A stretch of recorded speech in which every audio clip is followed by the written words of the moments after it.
A man has been charged after allegedly headbutting Tony Abbott on a street in Hobart.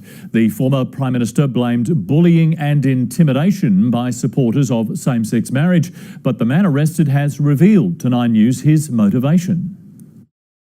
Tony Abbott on the streets of Hobart moments before the attack, approached by a man wearing a Yes badge, wanting to shake his hand. The handshake became a headbutt. As he was scarpering off, I was showered with F this and F that. You deserve it because of what you've been saying. Other than a slightly swollen lip, he was uninjured, but accused Yes supporters of bullying. If you don't like political correctness, vote no. If you don't like being pushed around by activists, vote no. And if you don't like the kind of intimidation that is creeping into our society, vote no. The Prime Minister and Bill Shorten contacted him last night. Malcolm Turnbull rang AFP Commissioner Andrew Colvin. We must have zero tolerance for that type of violence, well, any type of violence on the street, but in politics there is no place for violence. It should be condemned by all those in public life and outside of public life. It's not the Australian way. Tony Abbott was photographed soon after with the owner of a Chinese restaurant where he dined with longtime supporter Eric Abetz. Tony was very relaxed. I've described it as Tony being stirred but not shaken. I didn't notice anything. He was still looking very great. No marks on his lip? No, not at all. Police viewed video footage and called for the man to come forward. You should never meet an opinion with a headbutt. This was a violent criminal act,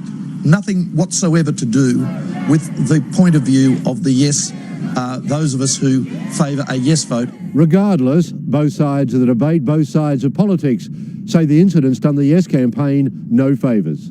From London, former Prime Minister John Howard told Nine's political editor Chris Uhlmann same-sex marriage will erode the institution and the rights of children. The outcome that is more likely to produce a superior environment for raising children is that of a traditional heterosexual marriage. Lane Kelkart, 9 News. And our reporter Gabrielle Boyle is in Hobart this evening. Gabby, you've just spoken to the man who's been charged. I certainly have, Andrew. Some call him a hero, others think he is a villain. He calls himself an anarchist and his name is Astrolabe. He admits he was heavily intoxicated yesterday afternoon and had just left the pub when he spotted Tony Abbott on the street and made the decision to headbutt him. He has clarified, however, in saying that this was nothing at all to do with the same-sex marriage debate. Kind of picked up pace. I'm like, Tony, can I just shake your hand? And I shook his hand, and I was a little bit too drunk to actually connect particularly well. Apparently, he got a fat lip. I'm coming out in public and saying, I, Astrolabe, do not like Tony Abbott. Andrew, he'll head to court in October to face that assault charge. In the meantime, I can tell you that tonight he's at the pub having beers with his friends. I see. All right, Gabby, thank you.